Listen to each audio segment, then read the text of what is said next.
Finally got a new harness. So a lot has happened since the last video. The truck is together. It was driving. We got it to the point where it was ready to get a bass tune on it, just to get it to idle better. Found out that it wasn't running on all cylinders. So we've tracked it down. Wires were missing to the PCM. Some of the butt connectors for the injector clips were not insulated properly and they're actually touching. And so I ripped it out. So I sent out all the injectors to FMS. He is a badass. If you don't know him, I'll put a link above to him. He's a badass dude. Got him down there. He tested them. 2 of them did not work, but wide open they just kept sticking. So he got me all dialed in and got me 2 more. So now I have 8 properly working injectors. So hopefully with new injectors, new wiring harness, this thing will be ready to go. So since the last video and this video, we have cooling system done. We got a new bumper on here. What else is new? There's the Griffin radiator. Shout out to those guys. Badass product. Mike James built me an exhaust. We went with all stainless exhaust system, MagnaFlows on both sides, all band clamps. Underneath there's an X pipe. We got this thing to clear at bump, which is awesome. We kind of went down and up like this so I can still build a storage, ice chest and all that stuff back here, because when you're in the desert it's important to have storage and a place to put cold sodas. So in this video I'm gonna kind of, I don't know, put the harness together, lay it out on the truck, get the injectors on when they are back. They should be here tomorrow hopefully, and then hopefully by the end of this weekend this thing should be running. My tuner put a bass tune on it. He said once this thing has properly working injectors and a good harness, this thing will run really good. And later, before it hits the desert, we will go to his shop and dyno it and then be desert ready. Right now we will open up the box, see what the harness looks like. I have not opened it, as you can see. It's still taped up. PSI hooked us up with a harness. This motor is an LM7. It is a 2004, but it is a red and blue connector still, so it's still drive-by-wire. So I guess this is a very odd harness, and it only came in a certain, I think, 1 or 2 years. So we'll open this up, see what it looks like, go through it, and we'll just start laying it in there.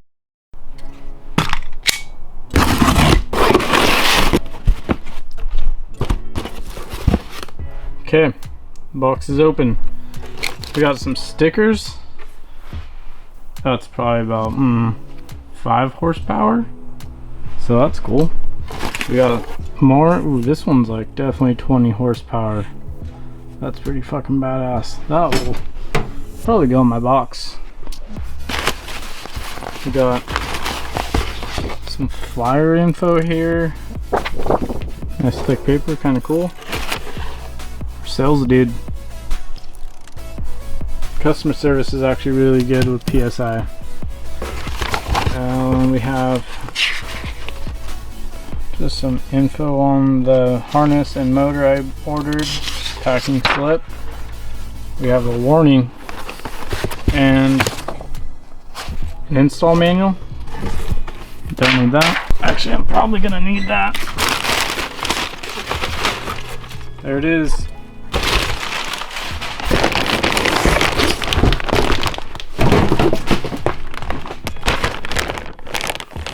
That's the part number. This thing already looks pretty good. Connectors are all GM connectors. I actually considered buying an eBay harness. Don't hate me, but it was an option and a thought, and until I looked at a lot of eBay harness reviews, quickly determined that was a terrible idea. So I went with these guys. I see these guys in lots of forums. Their customer service is awesome, and I want quality harness so my very expensive money pit here doesn't burn down because of a couple extra $100 I didn't want to spend. So this is it. We will open it up a little more and look at it. So a lot of people ask me this question: why don't I buy a Holley kit? Holley kits are very expensive. I already have a custom built gauge cluster that I made, and my PCM is already tuned. So at this point, it would just be pointless. Are they good kit? I couldn't tell you. Never played with one. Most of the stuff I've been around is Motec stuff, and it's out of my price range, so I can't do that. I find that a lot of the Holley stuff, you're really paying for the ability to be able to like live tune, be able to read everything that's going on with the motor and whatever else it's hooked up to, but that's not what I want. I just want to plug in, I want to go. Leave the tuning up to the tuner. That's why I'm not going with the Holley.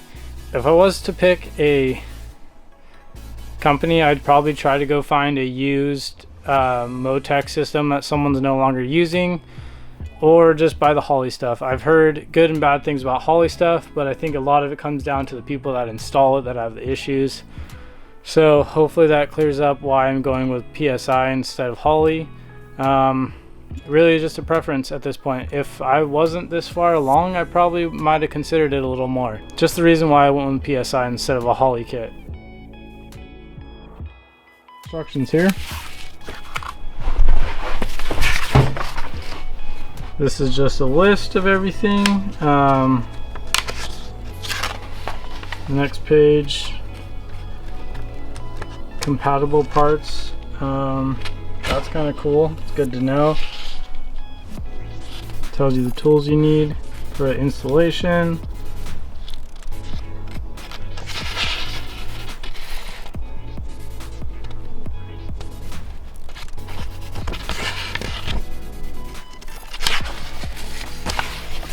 This is very important probably.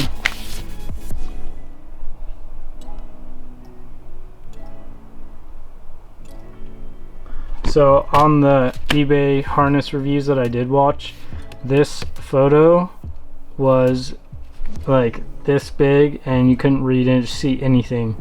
So when it comes to trying to figure out where things go, because it is not labeled, which I have a label maker, so I might actually label some stuff if I wanted to get crazy. But so that's pretty important to have and be very readable.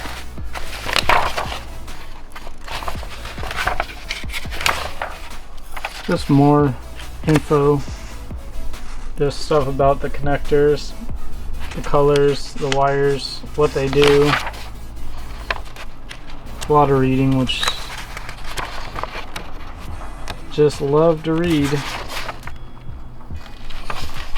This is interesting. This is the layout of the fuse block and relay stuff. That is pretty cool.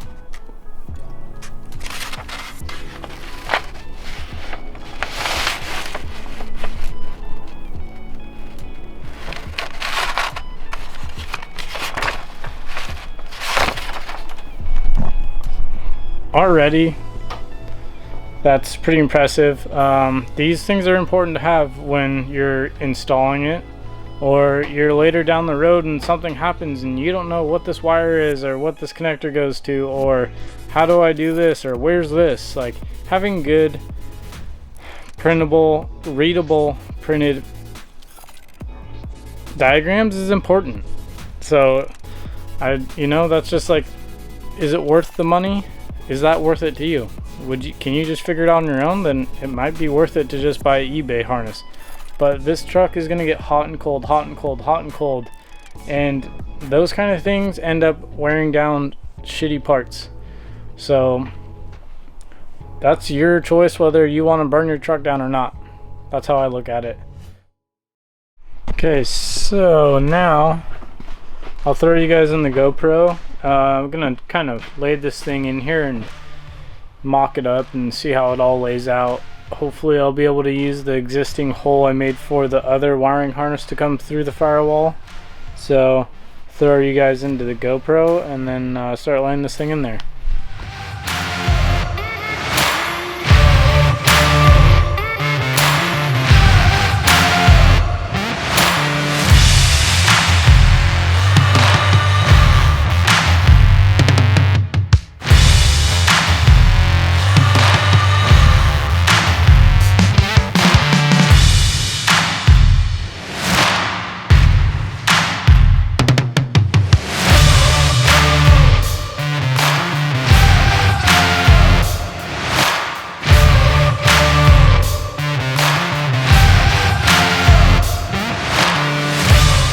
Alright, so I've been at this probably 20 minutes trying to lay this thing out. Definitely difficult. I got it all in the area that it should, looks like it'll kind of fit, but when I go into the cab, the red and blue connector are too far from the computer. So I might have to try to peel back the Loom and try to like unwind the wires to kind of lay them out a little better. Maybe that will work. So I'm gonna possibly try that, but I really don't want to mess with their wiring. Probably void my warranty or something. So gonna keep playing around with this and see if I can come up with a better solution than cutting open the new Loom. So get back to it, I guess, at this point. Try and get this thing running by Sunday. We'll see.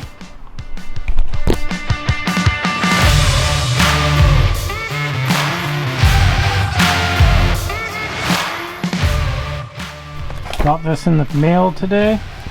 24-hour turnaround time on this. Sent it to them, cleaned them, flowed them, sent them back to me. We did find that one of the injectors was pretty clogged and the other one just wasn't. It was stuck, not doing anything.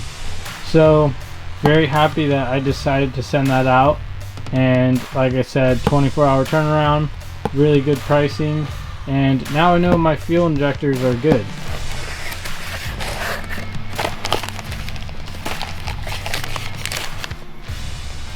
So let's see, we got some seals.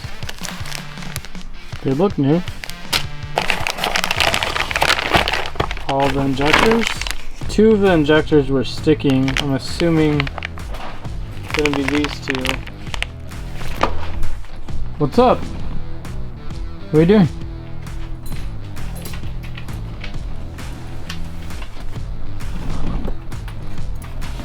Anyways, two of the injectors were sticking at wide open throttle. He soaked them, cleaned them. They started to work, but wide open throttle they would stick again. So he ended up just getting two new ones in there, and all of these other ones, which I'm not sure. He said they're labeled. So anyways, these are the ones I'll be using in the truck. These, oh yeah, I think that means that they're bad. So just gonna hang on to those. I think they will work, just not wide open throttle, but yeah, these are all good. These will go in. So this is pretty cool. This is the flow chart. Got all the info up there.